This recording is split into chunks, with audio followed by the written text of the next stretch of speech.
उसको जगह जगह में उनका मजाक उड़ाने की कोशिश की, उनके खिलाफ केसेस करने की कोशिश की, देश के कोने कोने में उनके खिलाफ केसेस, उनके स्टेटमेंट्स को लेकर केसेस वगैरह डालने की कोशिश की। लेकिन राहुल गांधी भी डरे नहीं, डरेंगे भी नहीं, पीछे हटेंगे भी नहीं, लड़ते रहेंगे। जो एक हमारा आइडिया ऑफ इंडिया है, जो हमारे स्वतंत्र आंदोलन के जो सेनानी थे, जो लीडर थे, जो रहनुमाए थे, जो एक विजन था उनका, जो एक ख्वाब उन्होंने देखा था, उसको रियलाइज करने के लिए कांग्रेस पार्टी बिल्कुल लड़ते रहेगी, डटे रहेगी और डरेगी नहीं। ये दूसरी बात जो है, आपको पता है कि कल सुप्रीम कोर्ट में हियरिंग थी। सुप्रीम कोर्ट में जो तुषार मेहता जी थे, जो सरकार की तरफ से जो खड़े हुए थे, वक्फ अमेंडमेंट वाला जो बड़ा मामला देश में चल रहा है, जो एक झूठ के बुनियाद के ऊपर, ये भी पहली बार ऐसा हो रहा। पहले झूठ बोला गया, मिस इन्फॉर्मेशन पूरे देश भर में फैलाया गया, पूरा उनका इको सिस्टम, पूरा गोदी मीडिया उनका लग गया था कि वक्त के खिलाफ बोलो बोलो, इतना बोलो कि आम आदमी भी मानने लगे। लेकिन जब जेपीसी में, मैं भी जेपीसी का मेंबर रहा हूँ कांग्रेस की तरफ से, जेपीसी में जब हम लोगों ने इनसे सवाल करने लगे, जब इनको लॉजिक पूछने लगे, जब इनसे डेटा मांगने लगे, तो बिल्कुल इनके पास कोई जवाब नहीं था। और बुलडोज करके जेपीसी में, आज जो किरण रिजिजू जी का कल मैं इंटरव्यू देख रहा था, वो कह रहे थे 90% जेपीसी के रिकमेंडेशंस को अकोमोडेट किया गया है करके। मैं बोलना चाहता हूँ, वहाँ सिर्फ जो भाजपा के जो एमपीज थे, उनके रिकमेंडेशंस, उनके जो बातचीत थी, उसको शायद अकोमोडेट किए होंगे। पूरे जेपीसी के रिकमेंडेशन, पूरी जेपीसी की जो सोच थी, सजेशंस थे या अमेंडमेंट्स के खिलाफ जो उन्होंने बोला था, उसको किसी चीज़ को उसके ऊपर ध्यान भी नहीं दिया गया, उसको अकोमोडेट भी नहीं किया गया। अब उसके बाद में हम लोग को जब पार्लियामेंट में मौका मिला, सारे अपोजिशन पार्टीज के जो लीडर्स थे, लोकसभा में, राज्यसभा में सवाल खड़े किए और देश के सामने आप तमाम लोगों ने देखा, मैंने भी बात किया था, हम लोगों ने बड़े बड़े सवाल खड़ा किए। उसका एक सवाल का भी जवाब उन्होंने दिया नहीं। ना ही अमित शाह जी दिए, ना ही माइनॉरिटी अफेयर्स मिनिस्टर दिए, ना ही उनकी तरफ से जितने बोलने वाले सीनियर लीडर्स थे, कोई भी उसका जवाब नहीं दिया। आज हम लोग जो जेपीसी में और पार्लियामेंट में जो सवाल खड़ा किए थे, जो उठाए थे, जो हमारा वो लोग कंफ्यूजन ही जो बोल रहे थे, उसको हम लोग बोल रहे थे आप क्लैरिफाई करो इसको। जो जवाब नहीं आ रहा था, उसी तरह के सवाल आज सुप्रीम कोर्ट उनके सामने खड़ा किए, उसी तरह के सवाल उनको पूछ रही है। तो बिल्कुल भारतीय जनता पार्टी की तरफ से या सरकार की तरफ से या उनके लॉ डिपार्टमेंट की तरफ से बिल्कुल कोई तर्क नहीं, कोई लॉजिक नहीं, कोई जवाब नहीं। इसीलिए उन्होंने आधे दिन का टाइम पूछा।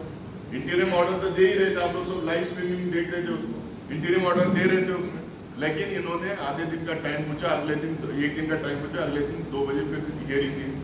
उन्होंने आके बोल दिया भाई जब तक ये हियरिंग खत्म नहीं हो जाएगी तो हम लोग उसमें वॉक बाय यूजर वाला एज इट इज रहेगा, कोई जमीन डी नोटिफाई नहीं करेंगे करके उन्होंने लिखित में दिया है।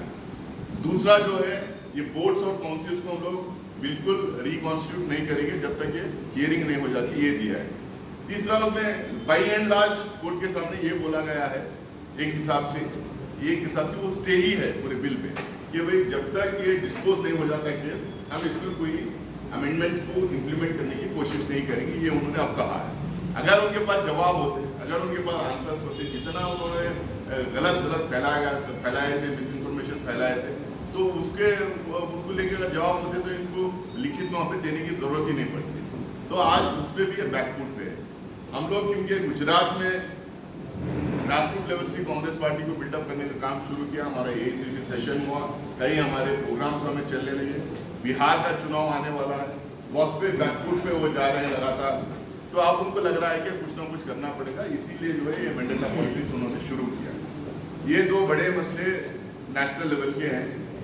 अब स्टेट पे आऊँगा तो चुनाव के टाइम पे मैं आपके सामने था, मैंने कई आप लोगों ने कवर भी किया, इंटरव्यूज में भी हम लोगों ने बोले कि 8-9 साल है, जितने भी साल उनकी सरकार और प्लस गवर्नर रूल था, उसमें जितने धांधलियाँ हुई और स्टेटहुड की जो मांग है, ये 2 बड़े मुद्दे हमारे साथ। एक नंबर जो स्टेटहुड की हम लोगों ने मांग की और उन्होंने खुद बोला है कि स्टेटहुड वो देंगे। हम लोगों ने ये किया कि स्टेटहुड देना चाहिए, उसके साथ में ये अलग अलग स्टेट्स को जो स्टेटसेस दिए हैं, हिमाचल प्रदेश को दिए हैं, असम में दिए हैं, मेघालय दिए हैं, मणिपुर दिए हैं, उस तरह से थोड़ा ये बॉर्डर स्टेट है, इसको भी थोड़ा स्पेशल ट्रीटमेंट मिलना चाहिए। तीसरी बात हम लोगों ने कहा था कि फाइनेंशियल पैकेज भी देना चाहिए, ताकि यहाँ की नई इंडस्ट्री को लाना है, नया डेवलपमेंट वर्क यहाँ पे करना है, ऑनगोइंग डेवलपमेंट वर्क को पूरा कंप्लीट करना है, तो स्पेशल पैकेज की भी जरूरत है, फाइनेंशियल पैकेज की भी करके हम लोगों ने उस टाइम पे बोला। अब ये सरकार पर इलेक्शंस हो गए, सरकार आ गई, उनकी सरकार बनी नहीं, कोएलिशन की सरकार बनी है, मजबूत सरकार बनी है। अब इसमें स्टेटमेंट देने में उनको डिले क्यों कर रहे हैं? हमने तो कहा था, उन्होंने अनाउंस किया था, प्राइम मिनिस्टर ने भी किया, अमित शाह जी ने भी किया, गृह मंत्री ने भी, तो स्टेटमेंट क्यों नहीं दे रहे? ये हमारी रियासत, हमारा हक करके हमारी पार्टी की तरफ से पूरे जम्मू कश्मीर में एक मुहिम छेड़ी गई। हमारे लीडर्स पूरे डिस्ट्रिक्ट्स में गए, लोगों को इकट्ठा किए, वहाँ पे अपनी बात रखी और सरकार से लगातार डिमांड करने का काम कर रहे हैं। तो ये डिमांड लगातार हम लोग करते रहेंगे, उसके खिलाफ, उसके लिए लड़ते रहेंगे। और पार्लियामेंट में भी हम लोगों ने बात उठाने की, अलग अलग बिल्स में बात उठाने की कोशिश की। कश्मीर की जब बात आई, बजट की बात आई, उस टाइम में भी हम लोगों ने कहा, कई स्टेट्स का जब बजट आया तो जब कश्मीर का जिक्र हम लोगों ने